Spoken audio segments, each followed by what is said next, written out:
semanas podrías ser el biógrafo del aficionado estatua de Patrice Lumumba. Estás Eh, empapando de toda su historia. Es Hombre, increíble. nos empapamos ya de antes. Sí, claro. Si nos ponemos a tirar del hilo, te podría decir desde febrero de 2025. Madre mía, ¿eh? Aquí uno de los primeros periodistas españoles que explicó la historia de este aficionado. Pero oye, decía que se perdió la primera jornada y muchos Sí. pensarán, ¿y cómo fue eso? Si este es un aficionado irredento que siempre participa en todos los partidos de su selección del Congo. ¿Qué le ocurrió? No, simplemente que al final Michel Kukan-Boladinga venía del Congo y el Congo actualmente está atravesado por una crisis del ébola muy grande, de las peores en las últimas décadas. Y claro, tenía que hacer consiguió los visados para poder estar en Estados Unidos, porque recordemos que los jugadores pidieron expresamente tanto a la federación como al presidente del país que formara parte de la delegación del equipo. Y cuando viajó de República Democrática del Congo a Estados Unidos, sí que Estados Unidos le pidió una cuarentena para asegurar que no habría ningún descontrol a nivel sanitario. En cualquier caso, ayer lo vimos debutar en un mundial. Hay imágenes de muchos aficionados, en lugar de enfocar al campo, yendo a buscarle en la grada. Aquí lo estamos viendo aplaudir en un momento determinado del partido, pero lo que sí sorprendió es que ayer se introdujeron algunos matices. Ya no era solo esa posición errática y hierática, sino que introdujo un tipo de, aquí lo vemos, un tipo de Correcto. gestualidad distinta. A ver si nos lo puedes explicar, Joan. A ver, aquí vemos a Michel Kukan-Boladinga taparse lo que es la boca y señalarse en la sien como si fuera, bueno, una pistola, ¿de acuerdo? Esto es un gesto protesta principalmente por la situación que está pasando la República Democrática del Congo en lo que es la región de Kivu, está Kivu del Norte y Kivu Sur, porque desde 2022 han intensificado lo que son los ataques entre la República Democrática del Congo y un movimiento 23 de marzo, que es un grupo rebelde militar, en el que básicamente pelean por el control de esa zona, ¿de acuerdo? El M23 es un grupo que nació en 2012 como extensión del Congreso Nacional para la Defensa del Pueblo, que era otro grupo militar rebelde, pero que llegó a la paz con el gobierno del Congo en 2009, ¿no? No estaban de acuerdo, se hicieron la escisión y querían seguir en la batalla armada, ¿no? ¿Por qué ahora este tema ha vuelto a tener soufflé, a estar en boca de todos? Pues porque principalmente en 2025 fue cuando este grupo, el M23, tomó lo que era la capital de Kivu del Norte. Bueno, es una ciudad que se llama Goma, y semanas después tomó la que era la de Bukavu, que es la de Kivu Sur. Entonces, vista toda esta situación, pues os podéis imaginar lo que es un conflicto bélico. Muertes, violaciones, crímenes de guerra y todo.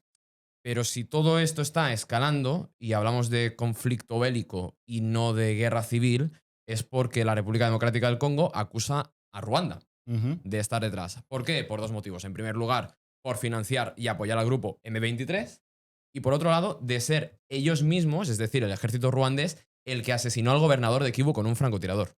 Entonces, ya vemos que aquí Ruanda, Congo, se juntan elementos que, para entenderlos del todo, nos llevan al pasado, concretamente a uno de los episodios más oscuros de la historia de la humanidad, que es el genocidio de Ruanda. Además, Joan, estaba viendo este gesto. Este gesto creo que ya lo habían llevado a cabo otros futbolistas congoleños y no congoleños, Correcto. solidarizándose con esto que está ocurriendo en esta región del país, ¿no? Correcto, si lo podremos ver ahora en pantalla, son futbolistas como Bakambu, por ejemplo, del Betis, que, bueno, ahora vemos a Romelu Lukaku. Romelu Lukaku se solidarizó porque toda su familia es de origen congoleño. Belga y Congo son historias que todo tiene relación entre sí. Luego también Bakambu Nico Williams en este caso se solidarizó porque él como tal no tiene nada que ver con el Congo, su familia es de origen ganés, pero él tiene la solidaridad de decir, vale, se está cometiendo aquí ciertos crímenes que hay que denunciar, y que además siempre hablamos dentro de la selección española de la figura de Lamine Yamal, de lo importante que es que él se posicione en causas como la Palestina, pero bueno, en este saco también hay que sumar a Nico Williams, por suerte, y eso siempre es positivo. Y todo esto, retomando el tema original del conflicto, al final también nace por parte de lo que es el conflicto entre Hutus y Tutsis, ¿de acuerdo? Porque básicamente todo esto viene de largo, ¿de acuerdo? 94, recordamos, el Frente Patriótico Ruandés le declara la guerra al gobierno de Ruanda, asesina a Juvenal Habyarimana, dice el apellido, ¿eh? No es Y fácil. Cyprien Ntaryamira, asesinan al presidente del país. Por lo tanto, ¿qué hace el gobierno ruandés en esa posición, que era de mayoría Hutu? Nos cargamos a todos los tutsis que podamos. Y esto, si fuera un conflicto estrictamente ruandés, decimos, vale, se queda ahí. Pero no se queda ahí. ¿Por qué? Porque en ese momento lo que era Congo, que era Zaire, Mobutu Sese Seko, otro de los grandes dictadores de la historia, y no precisamente hablando bien de él, ordena que en todo el territorio de lo que es ahora la República Democrática del Congo, que era Zaire, que todos los tutsis se desplacen del país o estaban siendo amenazados de muerte. Entonces, Ruanda, una vez ya se acaba de derrocar se acaba el genocidio como tal, tiene esto en mente, y en el 97, que es cuando se depone del poder a Sese Seko, son los propios tutsis los que hacen muchísima fuerza junto a los opositores de Sese Seko. Y años más tarde, Roger, supimos, confirmado por el propio presidente de Ruanda, por Paul Kagame, que Ruanda también participó en ese derrocamiento de Sese Seko. Y además, lo que estamos viendo ahora es lo que nos lleva a conectarlo con la actualidad, es Correcto. que Ruanda, mientras crecen las acusaciones del Congo de que está detrás de sufragar a las milicias y al grupo terrorista que está quedándose y enfrentándose a una parte del territorio congoleño, estamos sabiendo que también está tratando de blanquear la imagen de su país, Claro. creando vínculos comerciales con algunos de los principales clubes. Veíamos al PSG y aquí también al Bayern Múnich, si no veo mal. Y claro, eso también ha generado mucha controversia. Sí, genera controversia porque es aquí, como bien decías, Roger, que entra la geopolítica del fútbol, porque al final el interés de cualquier país que no sea una democracia plena, pongamos por ejemplo Suecia, ¿vale? Si tú eres una democracia plena, tú no tienes tanta necesidad de proyectarte al resto del mundo como un lugar de interés, de un lugar de inversiones, etcétera, ¿no? Pero cuando no hablamos de democracias plenas, como en este caso lo son los dos países, no es una cuestión de unos u otros, sino que los dos países están en índices de democracia bastante bajos, tienen más necesidad. El Ruanda ya lo hacía desde 2018, pero todavía todo esto se ha incrementado más a partir del conflicto en Kivu, y tanto en Kivu del Norte como en Kivu Sur. ¿Qué nos deja esto? Que desde 2018 Ruanda ha apretado dentro del mundo del fútbol, tanto para proyectar su imagen internacionalmente a través de ese Visit Ruanda, que es un acuerdo con el Ministerio de Turismo, como también para desarrollar el fútbol dentro del propio país. Es decir, nosotros te pagamos un dinero por el patrocinio, pero también queremos que tú inviertas dentro de nuestro fútbol. Sí. Y los clubes implicados serían el Arsenal desde 2018 hasta esta temporada. Que por cierto, el caso del Arsenal es bastante divertido, si os lo paráis a ver. Porque el Arsenal le criticaron de patrocinio y dijeron, vale, acabamos con el acuerdo.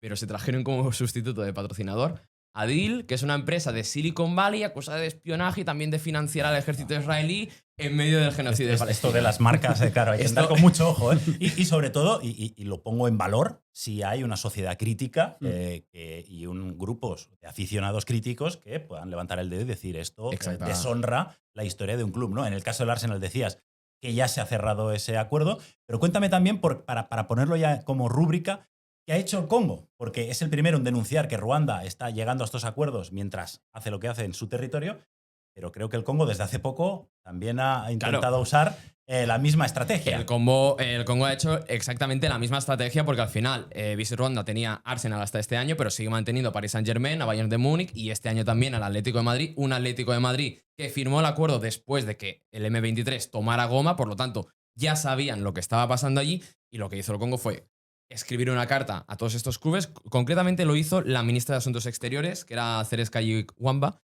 que dijo lo siguiente, cito textualmente: escribo para cuestionar la moralidad de su club, de sus seguidores y de sus jugadores. El presidente de este país, Paul Kagame, es un autócrata y su ejército, junto a la milicia aliada, el M23, está llevando a cabo una guerra en la República Democrática del Congo. Miles de personas se encuentran actualmente atrapadas en la ciudad de Goma con acceso restringido a alimentos, agua y seguridad. Se han perdido innumerables vidas. Prevalecen las violaciones, los asesinatos y los robos. Su patrocinador es directamente responsable de esta miseria. ¿Está seguro que el dinero proveniente de estos minerales manchados de sangre no está financiando su patrocinio? Muy duro, ¿eh? Muy duro. Claro, el objetivo era que todos los clubes cesaran su patrocinio. ¿Lo consiguió? No. El único que hizo algo fue el Bayern de Múnich, que envió a trabajadores del club a Ruanda para ver la situación, que se tradujo en no cesar el acuerdo, simplemente reducir la visibilidad de cara a una masa social bastante crítica a la del Bayern. Sí, claro. Y entonces el Congo es aquí donde entra y firma con el Barça en este 2025 a cambio de 11 millones de euros anuales hasta 2029 ese patrocinio de si no puedo con el enemigo, pues me uno a él. Pues oye, Joan, gracias por esta lección impresionante de historia que al final, mira, provenía de una imagen que ahora mismo se está viralizando,